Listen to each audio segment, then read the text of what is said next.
सबको नमस्कार करता हूँ। और एनएसडी में 15 मिनट में कुछ भी बता पाना मुझे लगता है सूरज को दिया दिखाने जैसा है। और मेरी लाइफ के बारे में भी 15 मिनट बता पाना मेरे लिए बहुत बड़ा चैलेंज लगता है। और थोड़ा सा लेट हुए, लेकिन ये टेक्निकल जो है आपके हाथ में ना टेक ऑफ है ना लैंडिंग है, उसके हिसाब से सारे कार्यक्रम शुरू होते हैं। तो थोड़ा सा जो भी एक आध घंटा लेट हुए, गलती तो मेरी नहीं थी, लेकिन मैं गलती के लिए क्षमा मांगता हूँ। और बाकी सब छोटों के लिए ढेर सारा प्यार, क्योंकि इसमें बहुत सारी ऊर्जाएं हैं जिनको अपना फ्यूचर जो है, किसी को डिजाइनिंग में दिखता होगा, किसी को चित्रकारिता में, किसी को कलाकारिता में, सबके अपने अपने सपने हैं। और मैं तहे दिल से यही दुआ करता हूँ कि सबके सपने पूरे हों। जन्म हुआ गांव में और बचपन में खेती बाड़ी के सारे काम करने का सौभाग्य मिला। पिताजी के साथ में खूब घास काटने से लेके, भैंस चराने से लेके, खेत जोतने से लेके, हल चलाने से लेके, ट्रैक्टर चलाने तक सब कुछ का बहुत अच्छा एक्सपीरियंस मिला। उसके बाद में जब गांव से शहर में पढ़ने की सोची तो पहले थिएटर करने लगा, तो उसके साथ में ग्रेजुएशन किया। ऑर्डिनेंस प्रोडक्ट फैक्ट्री में एक 2 साल का फौजी टेलर की मैंने इंजीनियरिंग ट्रेनिंग अप्रेंटिस की। उसके साथ में जब जैसे ग्रेजुएशन कंप्लीट हुआ तो भारतीय नाट्य अकेडमी में एडमिशन करने का सौभाग्य मिला। 2 साल वहाँ पे पढ़ने का सौभाग्य मिला। और उसके बाद में 3 साल राष्ट्रीय नाट्य विद्यालय नई दिल्ली में पढ़ने का सौभाग्य मिला, और जिसकी वजह से पूरी दुनिया में जीने का विश्वास मिला। और 97 में फेयरवेल हुई। उसके बाद मुंबई पहुंच गया। 13 दिन बाद शूटिंग करने का सौभाग्य मिला। इस बीच में अंगद का रोल भी करने का सौभाग्य मिला था एक बार। और वो मनोरंजन की फील्ड में पता नहीं वो कौन सी अच्छी घड़ी थी, जिसके लिए आज भी हमेशा मन में दीपक से उसकी आरती करता रहता हूँ कि 13 जुलाई थी और पूना के पास में पहली बार एक्शन कट सुनने का सौभाग्य मिला। तो 97, 98 लगभग 2 साल छोटे मोटे serial, 1 scene, 2 scene, 10 scene, 5 scene. फिर उसके बाद मंगेरी बहन औरंगी लाल, मेन लीड प्रकाश झा साहब के साथ में एक टेलीविजन में लॉन्च होने का सौभाग्य मिला, और वो मेरा लास्ट सीरियल था। उसके बाद में 99 में मुझे एक सीन की 2 फिल्में मिली, एक शूल, एक मस्त और एक दिल क्या करे। इन्हीं में शूल की वजह से मुझे जंगल मिली 99 में, और जंगल से मेरी जिंदगी में इस तरीके का मंगल हुआ कि जब जंगल रिलीज हुई थी उसी साल कहो ना प्यार है रिलीज हुई थी। तो बेस्ट एक्टर ऋतिक रोशन को डेब्यू के लिए मिल रहा था, मुझे बेस्ट एक्टर नेगेटिव के लिए जंगल के लिए मिल रहा था। और उसके बाद में 2024 आज 25 साल, 1 सीन से लेके 100 scene, main lead, supporting lead, positive, negative, antagonist, protagonist, comic lead, और पता नहीं क्या क्या गलियों से गुजर के 2025 में लगभग हाफ सेंचुरी में नुक्कड़ से मेरी शुरुआत हुई। और नुक्कड़ में एक लाइन बोलने का मौका मिला था, और अंधेरे के खिलाफ नाटक था पहला हमारा। और अंधेरे के खिलाफ वो नाटक हमारी जिंदगी में नुक्कड़ की वजह से पहली बार इतना हेजिटेशन के साथ वो नाटक कर पाया था। ऐसा लग रहा था कि नाटक भी हो जाए, कोई मुझे देख भी ना पाए, क्योंकि मैं नुक्कड़ कर रहा हूँ। लेकिन नुक्कड़ के उस नाटक ने अंधेरे के खिलाफ में जो ऊर्जा हमारे अंदर भरी, आज तक मैं अपनी जिंदगी में अपने अंदर का अंधेरा साफ करने की कोशिश करता रहता हूँ। क्रिएटिविटी से उजाला ढूंढने की कोशिश करता रहता हूँ।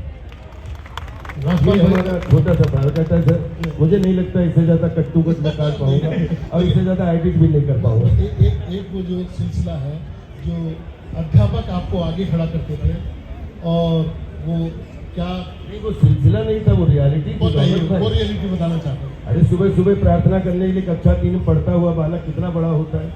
कोई भी टीचर, जैसे आज वह टीचर से बैठी है, आप हमारे स्कूल के टीचर आए, बच्चों कोई भी विजिटिंग फैकल्टी में आए, कोई भी इंस्पेक्शन के लिए आए, चलो बच्चों लाइन में लगो, राज्यपाल आगे आ जाओ, जाओ बेटा एक लाइन में लगो, राज्यपाल आगे आओ। मुझे लग रहा था मेरी बहुत बड़ी इज्जत है हमारे स्कूल में कि हर आदमी मुझे नाम से पुकारता है। गांव में भी मैं थोड़ा टेढ़ा लगने लगा कि भाई टीचरों में बहुत इज्जत है अपने। कक्षा 6 में जब मुझे हाईएस्ट मार्क पाने का सौभाग्य मिला, एक ही बार मेरी पढ़ाई करने की इच्छा हुई। बाकी हमेशा कढ़ाई में ज़्यादा कंसंट्रेट किया। और मैंने सोचा कि इस साल पता नहीं कि इस कॉलेज में सबसे ज़्यादा नंबर पाऊंगा, और वो नंबर ऐसे हुए, पता नहीं कौन सी सरस्वती जी की कृपा हुई, लास्ट में सबसे ज़्यादा मार्क्स पाने का सौभाग्य हासिल हुआ। लेकिन ऐसे ही सब लोग खड़े थे और वो सर्टिफिकेट जैसे बच्चों को हम लोग बांट रहे थे वैसे ही सर्टिफिकेट बट रहे थे। तो जो सबसे ज़्यादा मार्क्स पाया हुआ लड़का उसका सबसे बाद में नंबर बोला जाता है। और जब मेरा नंबर आया तो मैं वहीं से चल पड़ा था, लेकिन मुझे कोई ढूंढ नहीं पा रहा था। तो सारे लोग बैठे हुए थे, मैं इसलिए खड़ा खड़ा चल रहा था। तो वहाँ पे मुझे रियलाइज हुआ कि नहीं इज्जत वाली बात नहीं गुरु, ये जो है हाइट का कॉम्बिनेशन बिठाने के लिए मुझे आगे खड़ा किया जाता है ताकि मैं दिख सकूं। खैर वो नाइट हमारे लिए बड़ी पावरफुल नाइट थी, मुझे आज भी याद है, उसकी पूरी तस्वीर याद है, वो अंधेरा याद है। और सुबह 4 बजे जब हमारे पिताजी, क्योंकि उस समय गांव में लाइट नहीं थी, तो ढिबरी से पड़ते थे मिट्टी का तेल डाल के, और उसमें वो कपड़े का वो बना के, और उसमें तो पिताजी हमेशा 4 बजे उनको उठने की आदत थी। उन लोग को हमें उठाने आए तो हम ऑलरेडी उठे हुए मिले, और पिताजी ने कहा कि बेटा पढ़ाई कर लो, फिर तुम्हारा होमवर्क करना है। उस दिन हमने सुबह सुबह हमारे दिमाग में ऐसा आया कि अगर हमारी गलतफहमी में हमें दिखाने के लिए हमारे टीचरों ने मुझे आगे खड़े करने का जो है सौभाग्य दिया है, तो उन टीचरों को तहे दिल से प्रणाम करता हूं, अपने मन में माथा टेका कि आज से हाइट इतनी बड़ी करूंगा कि हमेशा मुझे आगे खड़े होने का मौका मिले। और आज लेकिन वो भी बात सही हो गई, पता नहीं कैसे हो गई, मुझे तो आज भी समझ में नहीं आ रहा। कहीं भी चले जाऊं, 1000 फीट में भी लोग खड़े हो तब भी राज्यपाल को बुला के आगे खड़ा किया जाता है। पता नहीं आप लोगों का 105 फीट 2 इंच की हाइट है, दुनिया का सबसे खूबसूरत आदमी हूँ। दुनिया अच्छा एक बात बताओ भैया, अगर मैं बोलूँ कि मैं दुनिया का सबसे खूबसूरत आदमी हूँ, आपका नुकसान बताओ। अगर मैं बोलता हूँ दुनिया का मैं सबसे टैलेंटेड आदमी हूँ, आप अपना नुकसान बताओ। हाँ आप ये कह सकते हो सकता है पागल है, और अगर इस पागलपंती में, इस नशे में मुझे बहुत संतुष्टि मिलती है, मुझे बहुत आनंद मिलता है, तो आप अपने आनंद में जियो, मैं अपने आनंद में जीना चाहता हूँ। कार्यक्रम की अगली कड़ी प्लीज आप शुरू करिए। थैंक यू दादा, और एक बार जोरदार तालियां हो जाए राजपाल लाइए। एक छोटे भाई लास्ट समापन की यहाँ पे बड़ों से जो सीखा है, ये हाइट के मामले में जरूर एक बार इस एनएसटी में हमारी एक बार हाइट नापी गई थी किसी लड़के के साथ। दौलत भाई इस बात गवाह है, और हमसे कहा गया था कि तुम इधर मत खड़ा हुआ करो, कॉम्बिनेशन बिगड़ जाता है। तो मेरे मुंह से निकल गया, हमारे बहुत प्यारे टीचर हैं, मैंने कहा आज से आपको हर हाइट फेल लगेगी इस हाइट के आगे।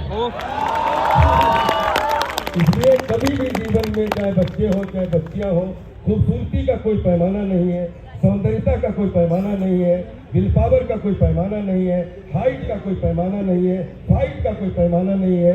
पैमाना है तो आचरण का, संस्कार का, व्यवहार का, व्यापार का। और जिसमें पैमाना अगर बनाए नहीं गए हो तो आप अपने मन के मनोबल को इतना ऊंचा कर दो कि हर हाइट को फाइट से छोटा कर दो।